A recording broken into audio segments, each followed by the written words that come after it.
Hi, ഞാൻ സാധാരണ ചെയ്യുന്ന ഒരു ടൈപ്പ് വീഡിയോ അല്ലേ ഇത്. ഞാൻ സാധാരണ ഫണ്ണായിട്ടുള്ള ഫാക്ടേഴ്സ് ഒക്കെ ഷെയർ ചെയ്യാൻ ഇഷ്ടപ്പെടുന്ന ഒരാളാണ്. പക്ഷേ ഇത് ഈ ഒരു സാഹചര്യത്തിൽ ചെയ്യണമെന്ന് തോന്നിയതുകൊണ്ട് ചെയ്യുകയാണ്. നമ്മൾ പെട്ടുപോയി ഗൈസ് എന്ന് പറയില്ലേ, ആ ഒരു അവസ്ഥയിലാണ് ഞാനിപ്പോൾ. അതായത് കഴിഞ്ഞ 2 ആഴ്ചയ്ക്ക് മുമ്പ് ഞാനൊന്ന് നാട്ടിൽ പോയിരുന്നു. അത് കഴിഞ്ഞ് തിരിച്ച് ട്രാവൽ ബുക്ക് ചെയ്തിരുന്നത് ലാസ്റ്റ് സാറ്റർഡേ ആയിരുന്നു. അപ്പോൾ എല്ലാവർക്കും അറിയാവുന്ന പോലെ ലോകത്തിൻ്റെ തന്നെ എന്താ പറയുക, ഒരു ഗതി മാറിയ ഒരു ദിവസമായിരുന്നല്ലോ ആ സാറ്റർഡേ ഞങ്ങളുടെ ഫ്ലൈറ്റും കുറച്ച് നിമിഷങ്ങളുടെ ഗ്യാപ്പിൽ നമ്മുടെ ഫ്ലൈറ്റ് ക്യാൻസൽ ചെയ്യപ്പെടുകയും, അതായത് ഞങ്ങൾ റൺവേ വരെ പോയിട്ട് അവിടെ നിന്ന് ഞങ്ങളുടെ ഫ്ലൈറ്റ് ക്യാൻസൽ ചെയ്യുകയും തിരിച്ച് എയർപോർട്ടിലേക്ക് തിരിച്ചിറക്കുകയും ചെയ്യുന്ന ഒരു സാഹചര്യമുണ്ട്. പെട്ടെന്ന് എന്താ സംഭവിക്കുന്നതെന്നൊന്നും നമുക്ക് മനസ്സിലാവാത്ത പോലെ നമ്മൾ പെട്ടെന്ന് ഒന്ന് സ്റ്റക്കായി പോയൊരവസ്ഥയായിരുന്നു. അപ്പോൾ ആ ഒരു അവസ്ഥയിൽ സത്യം പറഞ്ഞാൽ നമുക്കൊരു നെറ്റിൻ്റെ കണക്ഷനൊന്നും പ്രോപ്പറായിട്ടുണ്ടായിരുന്നില്ല. കാരണം പെട്ടെന്ന് ഫ്ലൈറ്റ്സ് എല്ലാം ക്യാൻസൽ ആയതാണ്. ഒരുപാട് ആളുകൾ എയർപോർട്ടിൽ വന്നു, ഒരുപാട് പേര് നെറ്റ് യൂസ് ചെയ്യുന്നുണ്ട്. അത് കിട്ടുന്നതിനുള്ള ബുദ്ധിമുട്ടുകളുണ്ടായിരുന്നു. പിന്നെ അതുപോലെ തന്നെ വളരെ ഒരു കയോട്ടിക് ആയിട്ടുള്ളൊരു സിറ്റുവേഷൻ ആയിരുന്നു എന്ന് പറയാതെ വയ്യ. കുറച്ച് സ്ട്രെസ്ഫുള്ളൊക്കെ ആയിരുന്നു. പുറത്ത് എന്താണ് സംഭവിക്കുന്നതെന്ന് മനസ്സിലാകുന്നില്ല.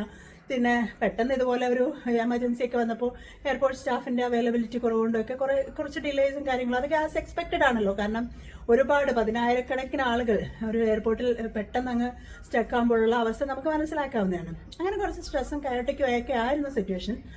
പക്ഷെ എന്നിരുന്നാലും താങ്ക്ഫുള്ളി ഞങ്ങളിപ്പോൾ വളരെ സേഫ് ആയിട്ടാണ് ഇരിക്കുന്നത്.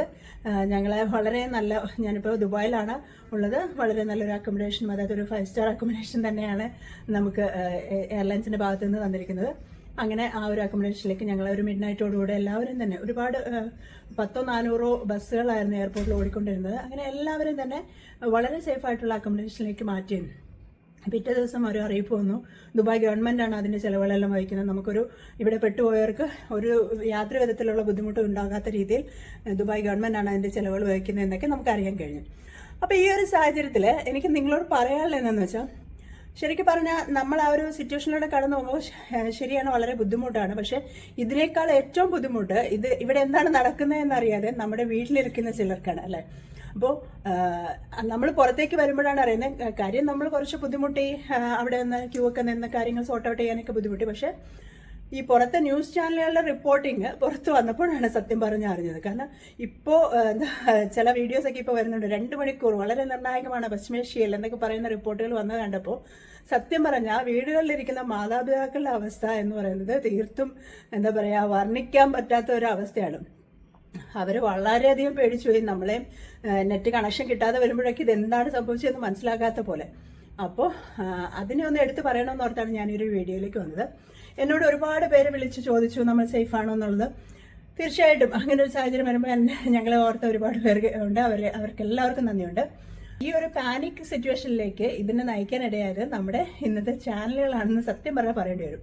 അത്രയൊന്നും ഒരു പാനിക് ഞങ്ങൾ പുറത്ത് വന്നപ്പോൾ തോന്നിയില്ല. ജനജീവിതം ഒരു സാധാരണ രീതിയിൽ മുന്നോട്ട് പോകുന്നു. ശരിയാണ്, കുറച്ച് അലേർട്ടുകളൊക്കെ ഉണ്ട്, കുറച്ച് റെസ്ക്യൂ ഓപ്പറേഷൻസ് ഒക്കെ നടക്കുന്നുണ്ട്. പക്ഷെ എന്നിരുന്നാലും കൺട്രോളിലാണ് കാര്യങ്ങൾ പൊയ്ക്കൊണ്ടിരിക്കുന്നത്. പക്ഷെ വീട്ടിലെത്തിയ ഒരു മലയാളം ന്യൂസ് ചാനൽ കണ്ടപ്പോൾ ഞാൻ ഈ ഒരു യുദ്ധത്തിൻ്റെ ഇടയിലൂടെയാണോ ഞാൻ ഇത്ര നേരം വന്നത് എന്ന് തോന്നി.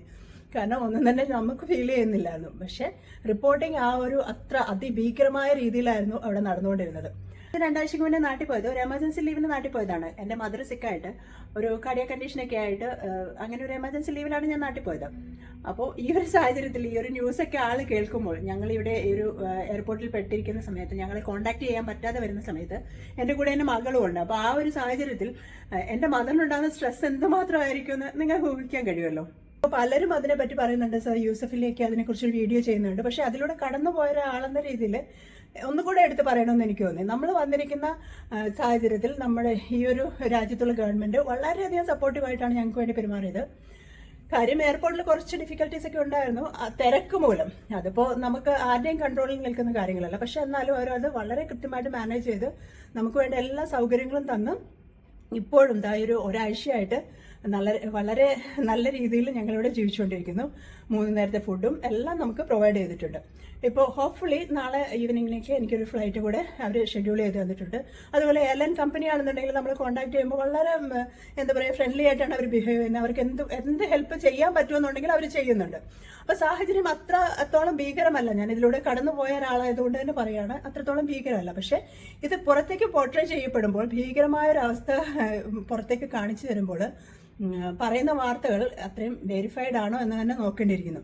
അപ്പോൾ ഞാനിവിടെ വന്ന് ഇറങ്ങിയപ്പോൾ ന്യൂസ് ചാനൽ വെച്ചപ്പോൾ കണ്ടു ഷാർജയിൽ ഒരു മിസൈൽ വീണു, വലിയ ഒരു അപകടം ഉണ്ടായിരുന്നേക്കും. പക്ഷേ ആക്ച്വലി അതൊരു ഷോർട്ട് സർക്യൂട്ട് മൂലം ഉണ്ടായ അപകടമാണ് പോലും. ഒരു മിസൈൽ വീണു എന്ന് പറയുന്നതും ഒരു ഷോർട്ട് സർക്യൂട്ട് എന്ന് പറയുന്നതും തമ്മിൽ വളരെയധികം അന്തരമുണ്ടല്ലേ. അപ്പോൾ എത്രത്തോളം നമ്മുടെ മലയാളികൾ താമസിക്കുന്ന ഒരു ഏരിയയാണ് ഷാർജ എന്നൊക്കെ പറയുന്നത്. അപ്പോൾ അതുകൊണ്ട് തന്നെ ഇതുപോലുള്ള ചാനലുകളോട് ഒരു ചെറിയ റിക്വസ്റ്റ് ഉണ്ട്. നിങ്ങൾ എന്തെങ്കിലും വീഡിയോസ് ഇങ്ങനെയൊക്കെ ചെയ്യുമ്പോൾ, ഇങ്ങനെ പ്രത്യേകിച്ച് അടിയന്തരമായ ഇങ്ങനത്തെ സാഹചര്യത്തിൽ ചെയ്യുമ്പോൾ വെരിഫൈഡ് ആയിട്ടുള്ള ന്യൂസ് മാത്രം പുറത്തേക്ക് വിടുക. ഒരു ഹൈപ്പിന് വേണ്ടിയിട്ട് അതിങ്ങനെ വലുതാക്കി 3-4 ലോക മഹായുദ്ധമാണ് വരാൻ പോകുന്നത് എന്നൊക്കെ പറയുമ്പോഴത്തേനും അത് പുറത്തിരുന്ന് കേൾക്കുന്നവരുടെ അവസ്ഥയൊന്ന് മനസ്സിലാക്കുക. സത്യം പറഞ്ഞാൽ ഇനി എന്ന് വീട്ടിൽ പോകാൻ കഴിയും എന്നറിയാത്ത ഒരു സാഹചര്യത്തിൽ ഞാൻ ഈ ഒരു മലയാളം ചാനലുകൾ കേൾക്കുക പോലും ചെയ്യുന്നുണ്ടായിരുന്നില്ല. കാരണം ഞാൻ കേൾക്കുമ്പോൾ എൻ്റെ കുഞ്ഞും അത് കേൾക്കുന്നുണ്ട്. അവളും ഭയപ്പെടുകയാണ്, ഇതെന്താണ് സംഭവിക്കണം, അമ്മ യുദ്ധമാണോ വരുന്നത്, നമ്മൾ മരിക്കാൻ പോവാണോ എന്നൊക്കെയുള്ള അവസ്ഥയിലായിരുന്നു കാര്യങ്ങൾ പോയിക്കൊണ്ടിരുന്നത്. അപ്പോൾ റിപ്പോർട്ടിംഗ് എപ്പോഴും ആവശ്യമാണ്. പുറത്തേക്ക് നമുക്ക് ന്യൂസ് അറിയുന്ന റിപ്പോർട്ടർ ചാനലുകൾ വഴി തന്നെയാണ്. പക്ഷേ റിപ്പോർട്ട് ചെയ്യുന്ന കാര്യങ്ങൾ വെരിഫൈഡ് ആണോ എന്നുള്ളത് ദയവേത് ശ്രദ്ധിക്കുക. അതുപോലെ ഒരുപാട് ഹൈപ്പിന് വേണ്ടിയിട്ട് നിങ്ങൾ ഉപയോഗിക്കുന്ന വാക്കുകൾ മറ്റുള്ള ആളുകൾ ഉണ്ടാക്കുന്ന സ്ട്രെസ് എന്തുമാത്രമാണെന്നുള്ളത് ദയവേത് ചിന്തിക്കുക. അപ്പോൾ ആ ഒരു തോട്ടിന് വേണ്ടി മാത്രമാണ് ഞാനൊരു വീഡിയോ ഇട്ടത്. ഇതുപോലുള്ള വീഡിയോസ് വേറെ പലരും ഇട്ടിട്ടുണ്ട്, ഞാൻ കണ്ടിരുന്നു. പക്ഷെ എന്നിരുന്നാലും ഞാനും ഇതിലൂടെ ഗോ ത്രൂ ചെയ്ത ഒരാളായതുകൊണ്ട് ഈ ഒരു വീഡിയോ ഇടണമെന്ന് തോന്നി. Thank you for listening.